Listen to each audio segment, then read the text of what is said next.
Nah, supaya kita ini tidak omdo, maka lewat PN. Dalam konteks gugatan ini, studi kiranya kita bisa menyadari bersama ya. Kapasitas presiden dalam konteks ini yang terhormat ya, Joko Widodo, saya menilai tidak punya kapasitas gitu. Karena saya udah uji, bukan saya omong kosong, bukan nuduh-nuduh, nggak berani datang.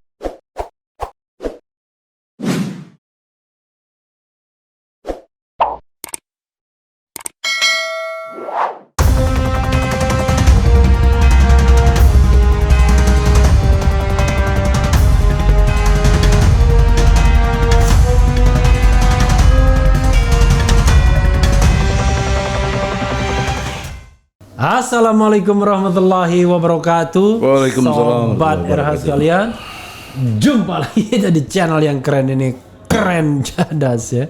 Kali ini saya punya tamu istimewa dan berbahaya. Beliau adalah Egy Sujana. Assalamualaikum warahmatullahi wabarakatuh, Bang. Waalaikumsalam warahmatullahi wabarakatuh. Semangat ya. Semangat.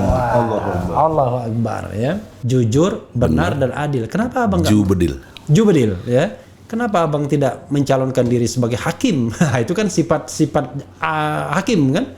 Jujur, benar dan adil itu. Dalam perjalanan saya waktu masih mahasiswa. Abang dekatkan sedikit nggak apa-apa, Bang? Nah, waktu mahasiswa, ya. Saya bercita-cita mau jadi hakim. Oke. Tapi lihat perjalanan berikutnya, karena saya lebih banyak aktif di HMI, ya. Ada satu hadis yang mengerikan buat saya. Allahu Akbar. Yaitu dari 3 hakim, waduh, 2 masuk neraka, ya. Gitu kan? 1 yang masuk surga. Iya, 1 itu pun susah banget. Susah banget. Nah, oleh karena itu saya berpikir yang hadis lain. Riwayat Nawawi. Iya. Nawawi. Kemudian saya berpikir dalam pengertian fungsi, advokat ini lebih bagus, dia bisa milih, nggak ngikutin apa yang ada, kesalahan-kesalahan yang ada, nggak ikut dalam sistem sekarang. Seperti kemarin aja plagiat terjadi kan, satu contoh yang kasus plagiat, Habib Rizik. Kasus Habib Rizik ya. Betul, di pengadilan jadi tinggi kalau ya. Advokat itu punya kebebasan di dalam menentukan dan advokasi kepada banyak orang. Termasuk sekarang saya mengadvokasi rakyat yang kasih kuasa ke saya untuk gugat presiden dan DPR. TPUA. Ya, tim pembela ulama dan aktivis. Tim pembela ulama dan aktivis. Ya, di sekarang PN Jakarta Pusat. Sidang keberapa? Kemarin terakhir ke-8 ya. Sidang sudah ke-8. Lewat mediasi, ya. Sudah saya bacain gugatan. Oke. Kalau untuk DPR, kalau untuk presiden kita sudah replik. Nah, tinggal nanti duplik dari sudah sana. Datang kuasa presiden atau kuasa DPR dalam sidang. Nah, itu yang aneh, kan saya gugatnya presiden. Ya. Tanpa ada tanda tangan basah, tapi yang maju ke Jaksa Agung dan Menseknek lewat anak buahnya. Ya, bukan Jaksa Agung sendiri toh? Bukan Mensesnek sendiri kan? Tapi orang dari sana. Saya protes keras. Tapi alasannya kan yang penting fungsional. Presiden sudah percayakan sama ini. Ya kalau memang presiden percaya, kuasanya mana? Kan begitu. Oh, surat kuasanya nggak ada? Nggak ada. Padahal kan mereka mengklaimnya si jaksa itu pengacara negara katanya. Iya. Pengacara negara kan bukan untuk presiden dong. Iya. Karena konteksnya kita mengerti secara hukum presiden ini dalam fungsi jabatan positifnya itu betul-betul harus diawasi oleh DPR. Nah, maka dua-dua kita gugat. Nah, logika gugatnya dari mana? Ada 3 pintu. Pintu perdata, pintu pidana, pintu tata negara. Nah, saya mengerti secara hukum, orang banyak protes, ini kan urusan tata negara, kenapa jadi lewat perdata? Nah, dia lupa bahwa ada hukum besar. Ini gugatan melawan hukum ya? Iya. Melawan hukum yang pasal 1365. Ya, Undang-undang itu anak hukum itu udah paham lah itu. Karena itu yang paling banyak dipakai. Nah, dalam perspektif itu saya melihat ada perbuatan melawan hukum. Apa itu? Tercela. Ada kata tercela dikaitkan dengan pasal 7A dari UUD 45 itu. Maka dalam perjalanannya bisa juga dipidana. Tapi saya mengerti presiden tidak bisa dipidana. Maka saya pintu masuknya lewat perdata dulu. Pidana dalam kondisi dia sebagai presiden. Pidana biasa. Pasal 421. Ada sebagai satu pejabat yang membiarkan atau memerintahkan sesuatu, dipidana 2 tahun 8 bulan. Nah, itu kan jelas konstruknya itu secara hukum. Maka saya draft gugatan itu, saya temukan kurang lebih 66 janji presiden yang sering dikampanyekan waktu itu. Oke. Antara lain yang kita kenal semuanya SMK. Oke. Sampai hari ini mana mobil SMK? SMK itu kan serius sekolah menengah kejuruan, bukan? Iya. Tapi kan klaimnya mobil yang bikin. Saya ingat waktu itu saya kan kerja di CIDES sama Mas Adi Sasono almarhum. Tentu di bawah pengawasan. CIDES itu Center of Information Development and Development Studies ya. Itu think tank di bawah ICMI. Oke. Saya diajarin betul tuh sama Habibie, saya ingat betul. Komponen untuk mobil itu kurang lebih 5.000 item. Oke. Untuk pesawat 50.000. Nah persoalan seriusnya ini anak SMK tahu dari mana untuk bikin mobil yang seperti itu. Itu udah kalau didetailkan udah pasti ketidakbenarannya, ketidakjujurannya, ketidakbenaran dan ketidakadilannya dalam konteks berbangsa dan bernegara. Nah itu ya satu kondisi objektif yang saya pegang 3 kata tadi, itu yang saya pegang. Maka jujur, benar, adil. Nah kita ujilah. Nah supaya kita ini tidak omdo, maka lewat PN. Saya udah bosen lewat demo-demo. Saya sudah dikenal juga pernah raja demo. Bahkan akhirnya ditentungin dan lain sebagainya. Memimpin pekerja Muslim. Iya, PPMI, Persaudaraan Pekerja Muslim. Itu lebih banyak lawannya pengusaha-pengusaha. Nah dalam konteks gugatan ini, studi kiranya kita bisa menyadari bersama ya. Kapasitas presiden dalam konteks ini yang terhormat ya Joko Widodo, saya menilai tidak punya kapasitas gitu. Karena saya udah uji, bukan saya omong kosong, bukan nuduh-nuduh, nggak berani datang. Kalau dia jenderal sebagai presiden yang punya 4 tugas pokok, tugas pokok presiden itu 4. 1, mensejahterakan seluruh rakyat Indonesia. Kedua, mencerdaskan kehidupan bangsa. Ketiga, menjaga tumpah darah seluruh rakyat Indonesia. Yang keempat, melindungi. Yang keempatnya, politik bebas aktif untuk menjaga perdamaian dunia. Nah, dalam konteks 4 tugas pokok itu semuanya disfungsional gitu loh. Nah, persoalan serius berikutnya, kenapa juga DPR cicing wae, kok malah ngikutin kebijakan yang ada. Cicing wae itu apa bahasa Sunda? Bahasa Sunda, diam aja. Oh, diam aja. Saya bukan orang Sunda soalnya. Orang mana? Orang Sumatera. Palembang. Oh, kita galau. Wong kita galau. Nah, itu. Jadi dalam perspektif itu, pada tempatnya lah hukum ini yang belum pernah diuji. Yang kedua, pemikiran saya tentang trias politika, yaitu mengenai eksekutif, sambil minum Bang ya, eksekutif, legislatif dan yudikatif. Yang saya perankan dalam konteks gugatan eksekutif presiden, legislatifnya DPR. Nah, bagaimana cara saya nguji yudikatif? Ya bawa ini ke pengadilan. Kalau negeri kita mengklaim negara kita negara hukum, Supreme Court kita itulah pengadilan itulah tertinggi, nggak bisa diganggu gugat. Presiden pun harus tunduk dengan hukum. Nah oleh karena itu format antara teori dan praktek dari 3 pintu tadi, perdata, pidana dan tata negara itu ketemu. Nah, buktinya kita diterima di pengadilan, dilayani sampai mediasi dan lain sebagainya, tapi mediasi gagal total. Karena tuntutan dari kita dalam pengertian kepada perbuatan tercela, kalau dikaitkan dengan perdata. Ini perbuatan melawan hukum tapi konstruksinya perbuatan tercela. Iya, konstruksinya itu. Dan kita sudah bikin 66 lebih malah. Kalau banyak nama-nama yang terbaru misalnya 11.000 triliun. Ada di kantongku. Dan itu terpisah dengan yang di luar negeri. Kalau aku mau tinggal aku keluarkan aja. Mana? Kok malah ngutang gitu loh. Kan logiknya nggak jalan gitu loh. 11.000 itu maksudnya jumlah utang akhir pemerintahan.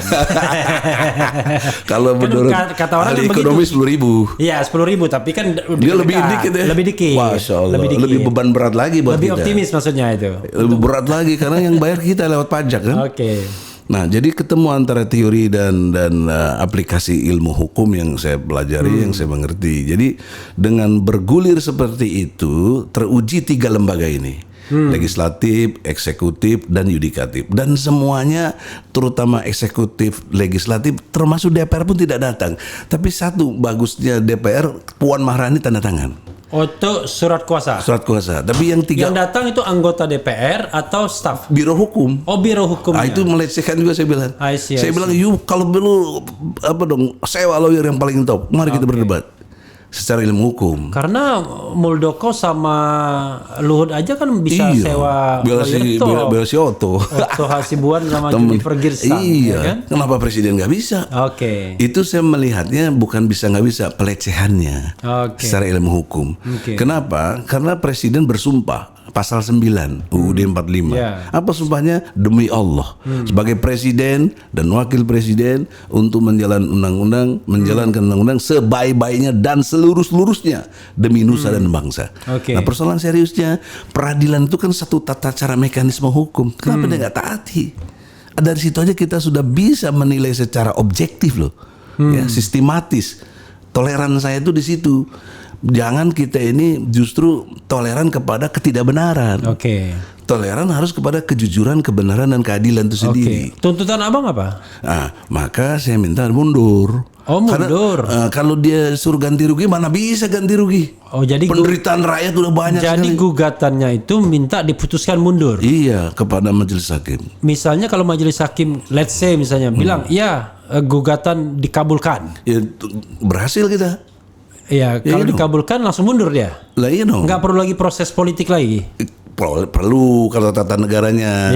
DPR bersidang, kasih pendapat ke MK, MK kasih pendapat lagi ke DPR, baru sidang istimewa. That's the point ya. Yang paling penting adalah kan Bang Egy tetap konstitusional, masuk ke jalur konstitusinya. Tapi ini jalur awalnya untuk dalam tanda kutip memberikan peluru kepada DPR, kira-kira begitu kan? Maksudnya. Kalau ada putusan penuh kesadaran DPR udah digaji rakyat, tapi kok begitu cicing wae tadi itu kan. Nah, ini yang harus dijelaskan ke publik, biar publik kan paham. Oh, itu alhamdulillah antum lewat izin Allah, Refli Harun kan udah terkenal ngundang kita, aduh. Luar biasa menurut ini. Menjadi sekarang sudah sidang ke-8 semuanya. Sidangnya digabung atau pisah? Pisah. Hakimnya juga beda. Oh, jadi DPR sendiri? Saya 2 gugatan jadinya. Apa? Gugatan? Bukan pasal, nomor perkaranya 265 dan 266. Itu kalau 265 presiden? Iya. Presiden itu? 265 DPR, 266 presiden. DPR apa yang digugat? DPR cicing wai tadi? Itu disfungsionalnya. Lalu? Kan dia punya hak interpelasi. Dia punya hak angket. Dia punya hak berpendapat. Kenapa nggak digunakan ini? Lalu? Dalam banyak hal. Misalnya COVID yang sudah makan korban ratusan ribu orang. Gugatannya apa? Petitumnya? Gugatannya teguran hakim kepada DPR, fungsikan itu, panggil si presiden. Karena sejarah coba, antum kan ahli tata negara kan. Pernahkah ada DPR dalam kerjaannya selama ini pernah manggil presiden untuk pertanggungjawaban atau apa? Nggak pernah. Nggak ada. Ini sejarah bangsa yang kelam menurut saya. Ya, selalu diwakili oleh menteri kan, termasuk interpelasi. Presiden nggak bisa seperti seolah-olah nggak bisa disentuh. Nggak bener ini. Kita kan equal before the law-nya, harus dijaga dengan baik. Jadi kasusnya itu sendiri, kalau DPR sudah sampai tadi? Kalau DPR sudah sampai nunggu jawaban mereka. Kita sudah baca gugatan. Baru baca gugatan? Baru baca gugatan kemarin. Jadi baca gugatan, belum eksepsi? Belum. Nah, tergantung nanti apakah eksepsinya diterima atau enggak. Tapi saya wanti-wanti kepada hakim, jangan masuk angin gitu loh. Kalau presiden tadi? Presiden tadi duplik. Berarti eksepsi diterima? Nggak diterima? Belum dibicarakan. Makanya besok itu apakah pembuktian sebelum masuk situ atau mereka langsung terima. Saya duga kalau hakimnya masuk angin ya dupliknya eksepsinya diterima. Nah, kalau itu ya kita nggak usah patah semangat. Saya banding. Banding kalah lagi saya kasasi. Jadi buying time-nya itu saya kira sampai 2024 ini sampai lah insya Allah. Jadi buying time-nya itu kayak Habib Rizik juga. Itu soal lain lah. Ini kan soal presiden. Satu buying time untuk putusan. Se-Indonesia tidak bermaksud saya merasa lebih baik ya. Nggak ada yang menegur presiden secara serius seperti ini. Nggak ada. Kalau ini kan ukurannya jelas. Saya mesti punya alat bukti, saya mesti punya saksi. Nggak boleh asal ngomong. Kalau politisi asal ngomong aja jeblak begini-begini. Alat buktinya apa? Saksinya apa? Nggak bisa. Nah kalau ke pengadilan ini terukur. Kita tidak anarkis. Kita pasti pelajaran kepada masyarakat untuk penegakan hukum yang benar itu begini. Kalau tidak salah ya, waktu dekret 5 Juli 59 Ya. di mana Bung Karno membubarkan konstituante dan lain sebagainya, termasuk memperlakukan Undang-Undang Dasar, itu memang ada juga yang menggugat ke pengadilan. Karena ya orang mekanisme hukum kemana lagi kecuali ke pengadilan kan? Tapi nggak ada sejarahnya ya. Terungkap. Iya, nggak pernah. Tapi saya tahu dari Harun Ar-Rasyid ngomong begitu. Ya, tahu. Jadi pernah ada yang menggugat. Perkara kemudian soal diterima tidak itu soal lain ya. Iya. Oke. Tadi Jubedil, jujur, benar dan adil. Iya. Berat bang kalau jadi advokat. Iya memang. Tahun berapa dari advokat apa? Tahun 92 sih. 92 ya. Sampai sekarang. Tapi abang ini kok aneh ya. S1-nya kan IPB. Enggak, S1 Jayabaya. Jayabaya tapi S2, hukum. saya ke Berlin dulu, sempat di Berlin. Oke. Beasiswa dari Kuwait. Tapi Kuwaitnya dibom sama Irak itu. Oke. Saya kan dulu ketua HMI, jadi ada dari WAMI pembiayaannya. Sehingga saya terkapar jadi arbeiter. Oke. Arbeiter itu buruh. Oke. Bisa pulang. Baru Bukan arbiter ya, arbeiter. Arbeiter.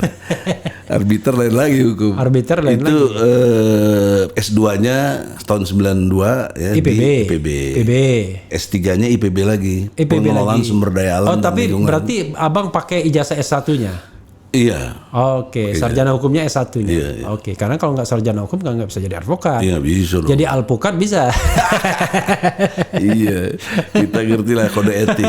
Bahkan saya pernah wakil presiden KAI, Kongres Advokat Indonesia, Indra Sahnun ya. Iya, waktu almarhum Indra presiden, saya wakil presiden. I see. Sekarang presidennya siapa? Kongres Advokat. Adiknya. Siapa nama itu? Oke lah, berarti tahun 92 sudah praktek advokat ya? Udah. Tahun 92. Udah banyak dong uangnya berarti. Tapi gini, tidak bermaksud saya so idealis ya. Karena saya berpakem kepada Jubedil. Lawyer yang saya jalankan fungsinya untuk tentu Jubedil ini sendiri. Maka antum nggak pernah lihat track record saya bela koruptor. Kedua teroris. Saya nggak pernah dulu saya yang bikin TPM tuh saya. Tim pembela Muslim yang kemudian diurusin sama Mahendra Data. Saya pendirinya. Waktu itu saya bela Imam Samudra. Terus saya berpikir kok Islam begini. Nggak ada Islam ngajarin bom sana bom sini. Wah ini menarik nih pernyataan Egy Sujana begini. Benar. Akhirnya saya mundur bos. Karena orang mengpahamnya Egy Sujana garis keras kan gitu. Nah itu justru itu. Lihat dari cara berpikir. Hadis Nabi ada mengatakan kalau berkait dengan kejuliman, kamu punya kekuatan, pakai kekuatan. Nggak bisa bilisani ngomong. Nggak bisa bikolbihi hati, tapi itu sama iman yang menolak.